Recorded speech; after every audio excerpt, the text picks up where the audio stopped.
Assalamualaikum warahmatullahi wabarakatuh. Perkenalkan, nama saya Luciana Satria. Kali ini saya akan menjelaskan mengenai tugas final saya, yaitu dalam mata kuliah Studio Perencanaan Arsitektur 4. Oke, langsung saja. Proyek yang akan saya bangun bernama Neotown Kendari. Adapun fungsinya sebagai rental office, convention center, dan plaza. Kita masuk pada bagian 1, yaitu pendahuluan. Perkembangan bisnis di Kendari akan berdampak pada bertambahnya kebutuhan dan pemasaran ruang perkotaan. Karena pelaku bisnis akan membutuhkan ruang baru untuk bisnis baru atau ruang yang lebih besar untuk perkembangannya. Oleh karena itu, dengan adanya proyek pembangunan mixed use ini akan mendukung perkembangan industri kreatif di Kota Kendari dengan mengedepankan harmonisasi antara sektor bisnis dan teknologi, tanpa menggunakan energi bumi yang berlebihan atau dapat meminimalisir penggunaan energi.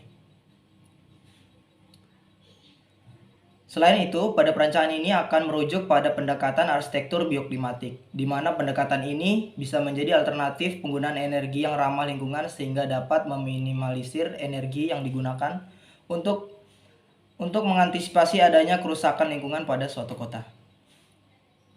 Kita lanjut pada tujuan proyek. Tujuannya yaitu menciptakan sebuah bangunan yang dapat mendukung industri bisnis di Kendari. Selanjutnya, objektif proyek. Yang pertama, menyediakan platform bagi industri atau bisnis di Kota Kendari. Yang kedua, mendukung terciptanya kerapihan tata ruang yang ada di sekitar kawasan kumuh di Kota Kendari. Dan yang terakhir, menjadi pionir dalam pembangunan sarana perkotaan yang ada di Kota Kendari. Deskripsi umum proyek. Lokasi yaitu berada pada sekitar Jalan Tapak Kuda dan Jalan Buburanda, Kecamatan Mandonga, Kelurahan Korumba, Kota Kendari, Sulawesi Tenggara. Luas tapak yaitu seluas 14.515 meter persegi. Dari hasil kalkulasi luas lantai yaitu sebesar 52.254 meter persegi. Adapun jumlah lantai sebanyak 20 lantai. KDB atau koefisien dasar bangunan yaitu sebanyak 40% dan hasilnya yaitu 5.806 meter persegi. Adapun KDH atau koefisien dasar hijau yaitu sebesar 30%.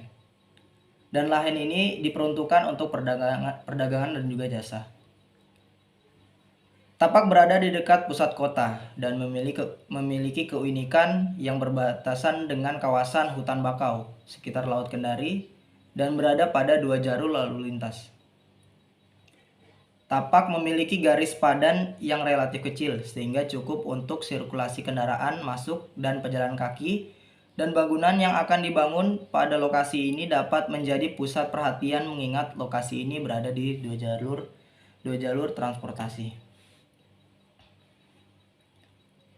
Adapun kajian pengguna. Pengguna utama dalam bangunan ini yaitu pekerja kantoran. Pada umumnya mereka memiliki aturan dan budaya bekerja yang fleksibel dan membutuhkan konektivitas yang dapat diandalkan untuk bekerja. Fasilitas perbelanjaan juga dapat digunakan oleh pengguna lain di luar fasilitas yang dapat berasal dari penduduk sekitar.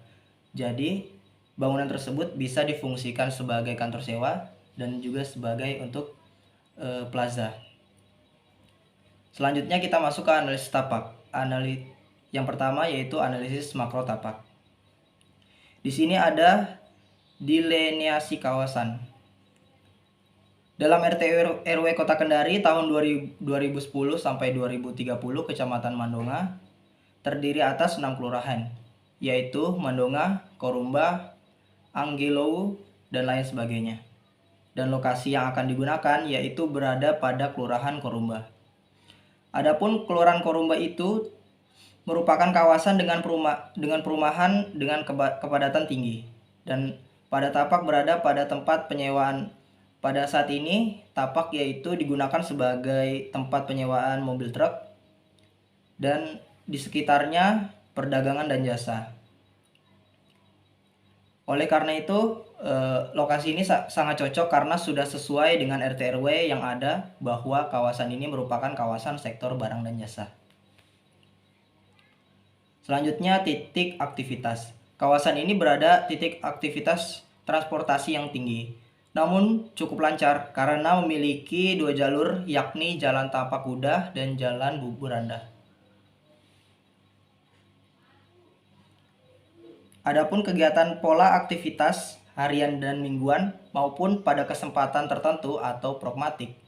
Aktivitas tersebut seperti sekolah, perkantoran, peribadatan, dan khusus untuk pragmatik itu seperti meliputi orang-orang yang ingin berwisata ataupun berolahraga. Selanjutnya, studi urban. Tapak berada pada kawasan perdagangan dan jasa. Dalam jangkauan di sekitarnya terdapat juga perhotelan yang dapat ditempuh dengan kendaraan, karena jaraknya yang tidak begitu jauh. Tapak juga bersebelahan dengan kawasan hutan bakau yang ada di sekitar Laut Kendari.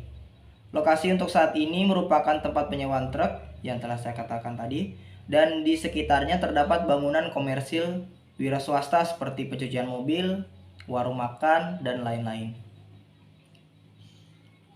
Selanjutnya, aksesibilitas. Aktivitas kendaraan pada sekitar Tapak termasuk dalam arus lalu lintas yang cukup padat namun lancar, dengan 2 jalur yaitu Jalan Tapak Kuda dan Jalan Buburanda.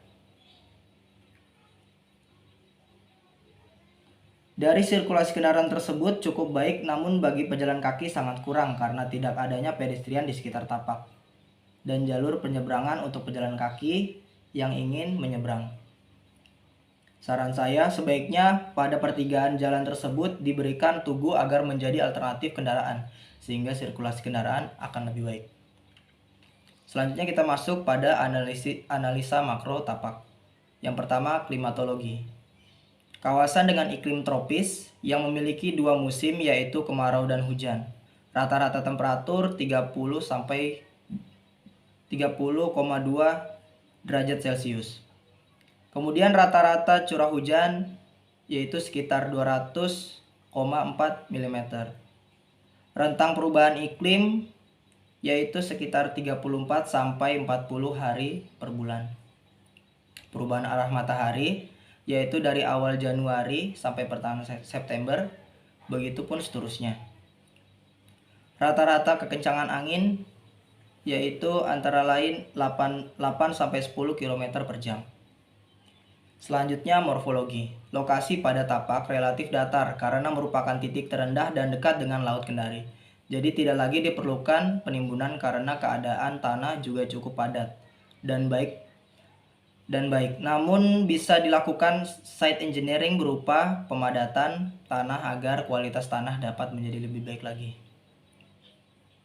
Yang selanjutnya yaitu visual. Tapak bersebelahan dengan hutan bakau dan Laut Kendari, serta pada bagian selatan terdapat sungai yang tersambung menuju Laut Kendari, serta pada bagian agak barat terdapat pusat kota. Dan ini menjadi potensi visual yang beragam dan cukup baik khususnya pada tower. Selanjutnya kita masuk pada studi presiden. Studi presiden pertama yang saya ambil yaitu Unilever Headquarters Indonesia atau EDES. Hal-hal poin yang saya ambil yaitu ruang kerja dengan sistem activity beside. Pekerja memiliki kebebasan dan variasi tempat kerja.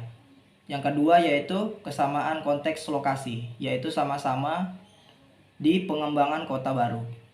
Selanjutnya ruang bersama pada posisi pusat bangunan, dekat atrium.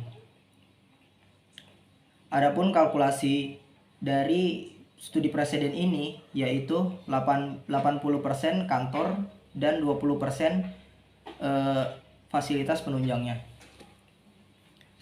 Selanjutnya yaitu 5 Scientist Park Drive Singapura atau biasa disebut sebagai seri arsitek dan multiply arsitek.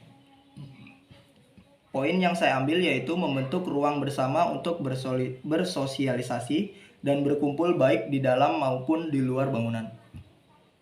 Dan yang kedua, mengoptimalkan potensi elemen alam dengan desain tampak transparan. Dan yang terakhir, penggunaan shading device untuk respon iklim tropis. Adapun kalkulasinya, kantor 80% dan sisanya adalah fasilitas penunjangnya. Untuk yang terakhir yaitu One Airport Square Accra atau biasa disebut sebagai Mario Susi Kukinela Arsitek. Poin yang saya dapatkan yaitu kesamaan konteks lokasi, yaitu sama-sama dalam wilayah yang berkembang. Dan yang kedua yaitu extended slab as shading device. Dan dalam kalkulasi ini ada perbedaan, di mana kantor yaitu 85% dan sisanya adalah fasilitas penunjangnya. Kita masuk pada bagian ketiga, yaitu program proyek. Fungsi dalam proyek yang pertama yaitu kantor. Sarana perkantoran tersedia untuk kegiatan profesional di bidang teknologi, desain, memberikan perhatian pada efisiensi, efektivitas, dan kenyamanan pekerja di dalamnya. Yang kedua yaitu komersial. Sarana komersial tersedia untuk pertokoan serta penjualan makanan dan minuman atau bisa dikenal dengan food and beverage atau F&B. Pertokoan akan menampung penyewa dan penjual kebutuhan sehari-hari yang menunjang kebutuhan pengguna, kantor, dan juga masyarakat sekitar. Dan yang ketiga yaitu konvensi dan eksibisi. Sarana konvensi dan eksibisi disediakan sebagai penunjang dari aktivitas perkantoran.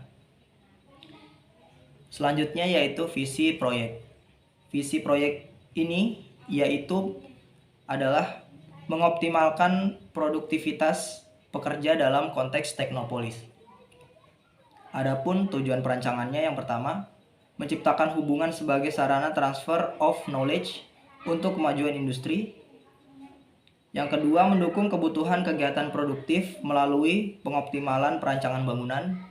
Dan yang ketiga, mendukung kegiatan pengguna melalui penerapan teknologi dalam bangunan. Dan yang terakhir, menciptakan suatu kawasan perkotaan yang baik dan teratur. Selanjutnya, rumusan isu. Yang pertama, produktivitas kerja. Para pekerja di dalamnya dapat menciptakan interaksi sosial yang positif sehingga pelaku industri dapat menyokong atau membantu kemampuan industri bisnis dan kreatif yang ada di Kota Kendari. Yang kedua, ruang kerja. Sesuai kebutuhan aktivitas pekerja, industri kantor serta para pengguna merasa nyaman sehingga produktivitas menjadi optimal.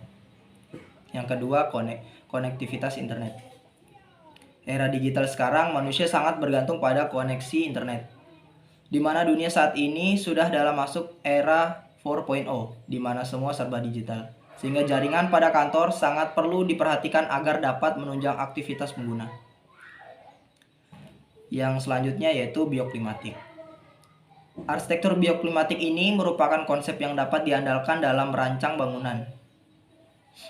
Adanya permasalahan konsumsi energi pada akhir-akhir ini bisa menjadi alternatif untuk penyelesaiannya.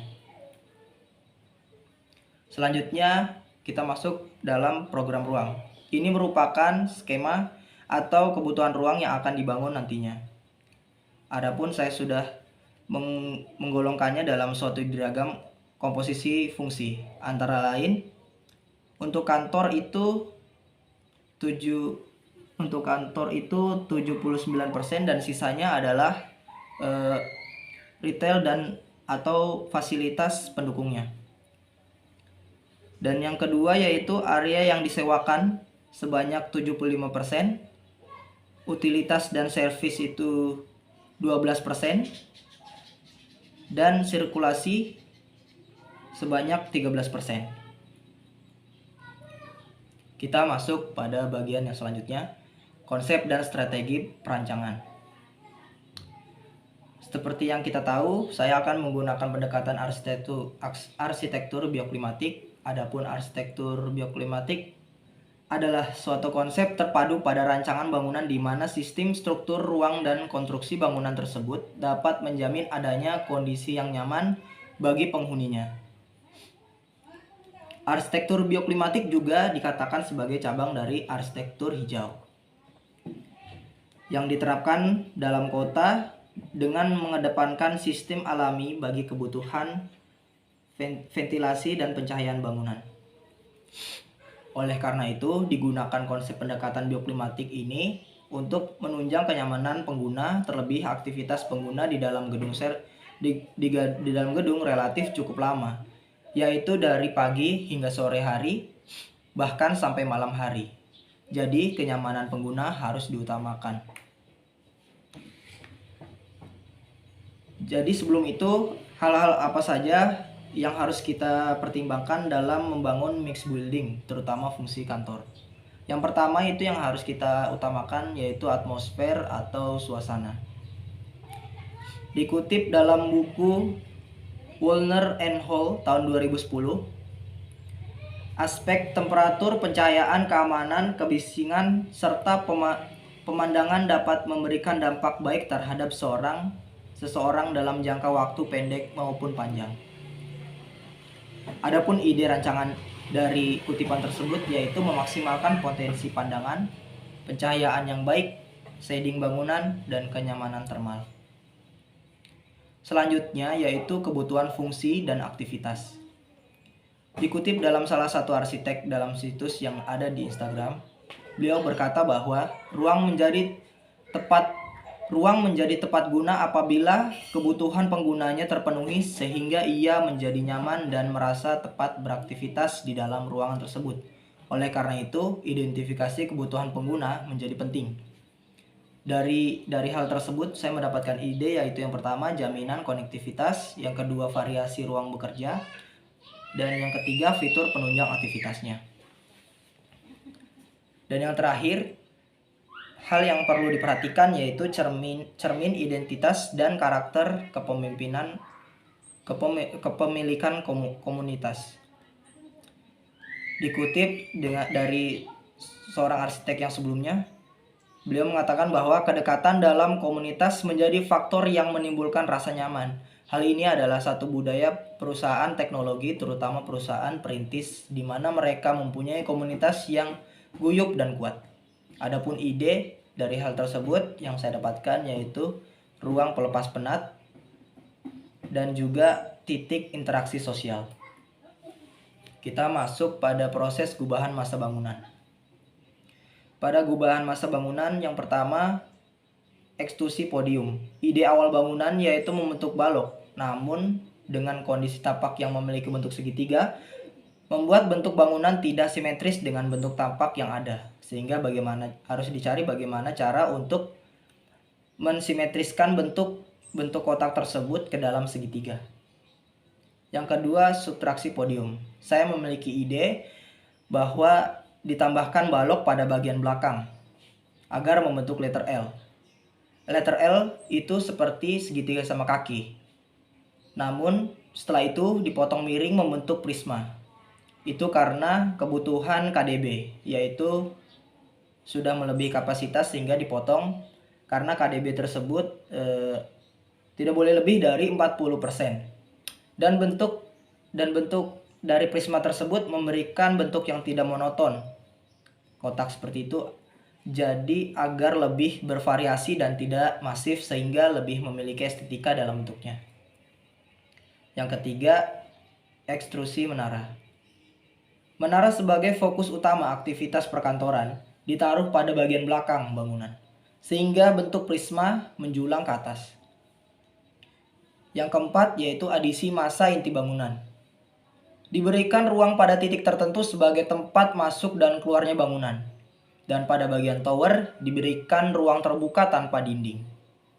Untuk rooftop garden, sesuai dengan pendekatan yang diambil yakni pendekatan bioklimatik. Rooftop itu selain sebagai penyejuk untuk bangunan, namun juga dapat menjadi tempat istirahat yang baik untuk para karyawan selagi istirahat.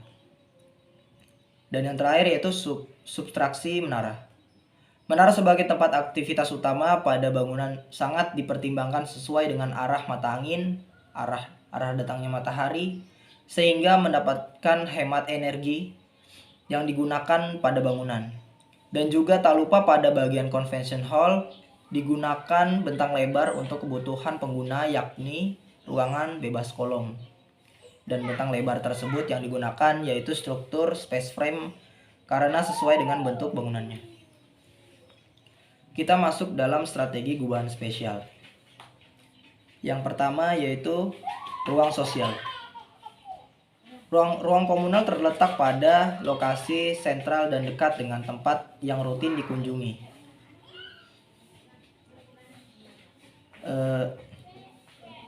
Letak strategis ini menjamin lalu lalang pengguna yang melewati ruang ini, sehingga mendorong terjadinya interaksi. Yang kedua yaitu ruang pelepas penat. Ruang yang berisi fasilitas hiburan yang lengkap dipasang dengan konsep biofilik, menciptakan suasana yang positif dan membawa kebahagiaan bagi penggunanya. Selanjutnya yaitu respon bangunan terhadap aktivitas. Dinding dengan lapisan low sheen wallpaper. Kemungkinan dinding biasa digunakan sebagai layar proyektor dan juga papan tulis. Hal ini merupakan salah satu bentuk respon bangunan terhadap kebutuhan dan aktivitas pengguna dari segi material. Selanjutnya yaitu memaksimalkan potensi pemandangan. Bangunan dibuat transparan guna memanfaatkan pemandangan sehingga pengguna mendapatkan experience maksimal. Terik matahari sore pada bagian barat bangunan direspon dengan menggunakan horizontal shading device dan mengubah window to wall rasio menjadi 50% sehingga terjadi pembayangan yang cukup untuk menghalau terik matahari. Dan yang terakhir, variasi ruang kerja. Konektivitas yang baik di dalam bangunan menyebabkan lokasi bekerja para pekerja menjadi fleksibel dan memilih tempat bekerja di dalam bangunan. Tempat yang beragam, berbagai pilihan tempat bekerja yang dapat dipilih sesuai dengan kebutuhan serta suasana yang dikehendaki oleh pekerja itu sendiri. Kita masuk ke penggolongan ruang. Seperti halnya ada ruang publik, ada ruang semi publik dan privat. Adapun pembagiannya penggolongan ruang tersebut, yang pertama yaitu di basement merupakan parkiran mobil dan motor, servis utilitas untuk servis fasilitas untuk bagian depan bangunan dan yang lain. Selanjutnya lantai 1 berisi retail dan ATM. Yang selanjutnya lantai 2 sampai 3 resepsionis berada di lantai 2. Dan selebihnya sama, yaitu adanya ruang VIP, musola, kafe dan restoran. Lantai 4 berisi convention hall dan ruang VIP. Lantai 5, seperti yang sering dikatakan tadi, berisi rooftop garden. Dan yang terakhir yaitu lantai 6 sampai lantai 20 berisi rental office tipe 1, tipe 2, dan tipe 3. Selanjutnya kita masuk strategi integrasi utilitas dalam bangunan. Sistem utilitas yang pertama itu sistem utilitas internet. Sistem internet sangat dibutuhkan agar para karyawan dapat enjoy dan memiliki kenyamanan dalam bekerja. Sedangkan untuk pengguna ruang VIP hanya sebagai fasilitas penunjang saja. Oleh karena itu, konektivitas yang baik akan membuat aktivitas di dalam ruangan akan menjadi lebih nyaman. Untuk itu, diletakkan sistem jaringan utama di setiap lantai dimulai dari lantai 2 sampai lantai 20 dan berpusat di bagian resepsionis. Apabila ada koneksi yang kurang baik, bisa langsung menghubungi resepsionis. Dan yang kedua, Sistem penghawaan. Ruang penghawaan udara itu berada di 2 titik, yaitu pada basement, pada depan bangunan, dan yang satunya lagi berada pada core. Pada ruangan basement yaitu pada depan untuk penghawaan pada depan bangunan, dan pada core untuk penghawaan pada belakang bangunan. Namun di sini bagian rental office memiliki bukaan yang sangat cukup untuk penghawaan alami karena penggunaan pendekatan bioklimatik. Dan yang ketiga yaitu sistem listrik. Untuk sistem listrik ini posisinya hampir sama dengan sistem penghawaan. Namun pada bagian depan itu juga memusatkan pada monitor billboard digital pada bagian depan bangunan. Selanjutnya sistem sirkulasi vertikal. Sistem sirkulasi vertikal pada bangunan berpusat pada core yang ada di belakang bangunan.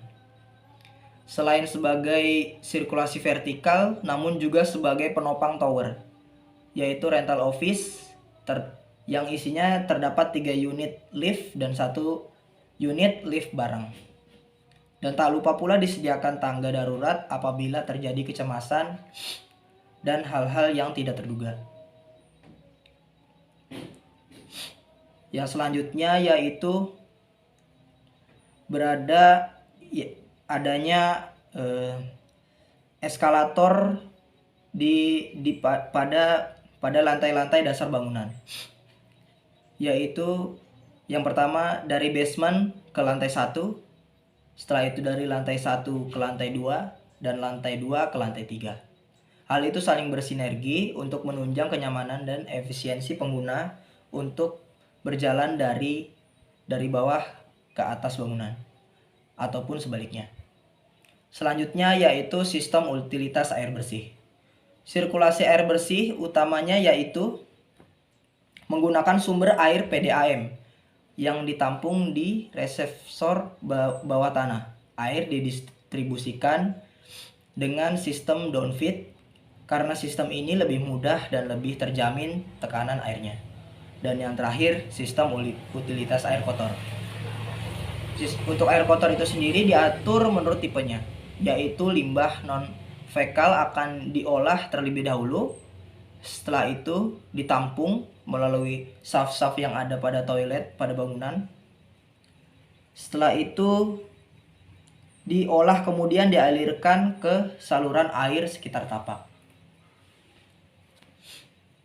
Kita masuk ke konsep yang terakhir yaitu strategi integrasi struktur dan rancangan.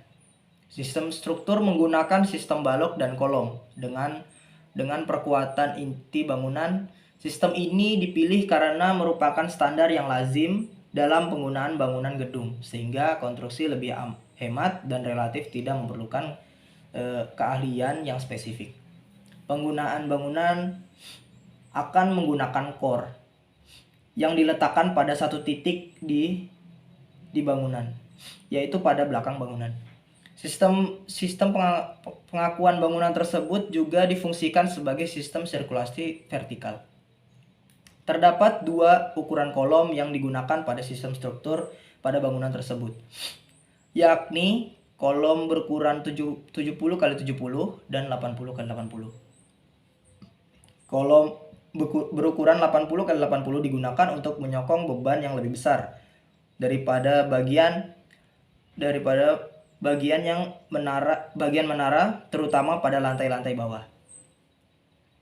Adapun sistem struktur yang akan digunakan pada bentang lebar yaitu space frame.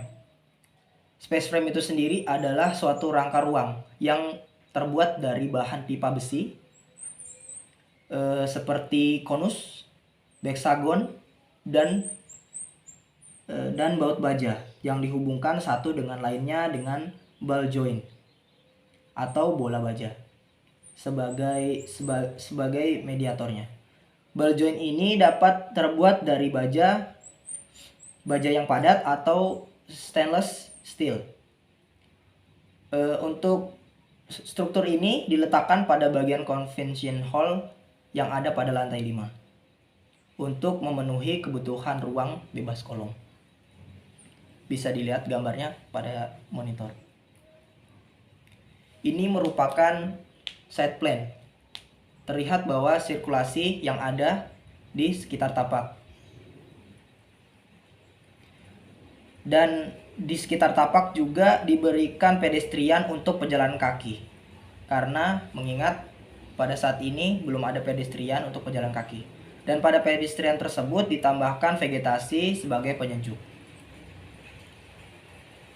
Selanjutnya basement. Terlihat seperti yang telah dikatakan tadi, basement pada bagian depan merupakan parkiran untuk mobil dan yang pada bagian belakang yaitu parkiran untuk motor. Dan ada eskalator yang terhubung dari basement ke lantai dasar atau lantai 1. Selanjutnya lantai 1 atau lantai dasar. Di sini merupakan tempat retail atau tempat penyewaan seperti toko-toko atau restoran. Dan juga di sini terdapat ATM. Selanjutnya denah lantai 2. Lantai 2 ini berisi resepsionis dan juga berisi fasilitas 3 ruang VIP. Dan juga musola dan kafe. Yang selanjutnya yaitu denah lantai 3. Denah lantai 3 ini saling terhubung dari lantai dasar sampai lantai 3 ini dengan menggunakan eskalator. Dan di sini juga terdapat 3 fasilitas ruang VIP, antara lain ruang VIP pada bagian depan dan pada bagian belakang, sama seperti lantai 2. Dan juga terdapat musola, namun bedanya di sini tidak terdapat kafe melainkan restoran. Dan lantai 4 berisi convention hall atau bentang lebar. Nah, bentang lebar di sini tidak hanya itu, melainkan juga ada ruang VIP 2 buah pada lantai 4 ini. Dan jalur akses pada lantai ini yaitu cara mengaksesnya melewati core.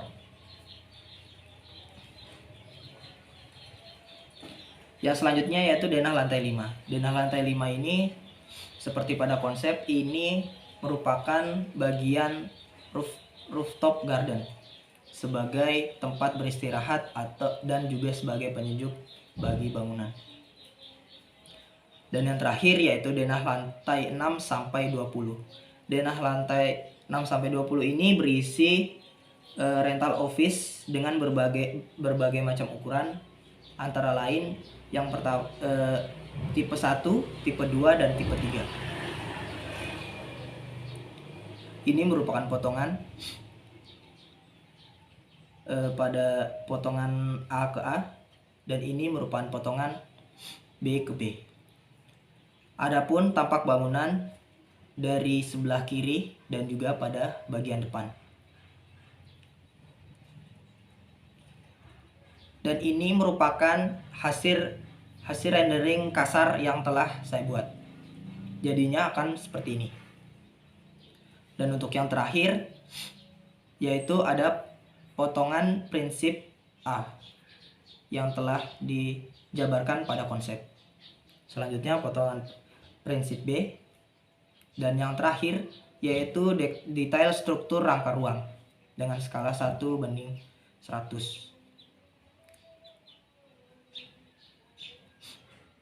Mungkin itu saja yang dapat saya sampaikan, kurang lebihnya saya mohon maaf. Wassalamualaikum warahmatullahi wabarakatuh.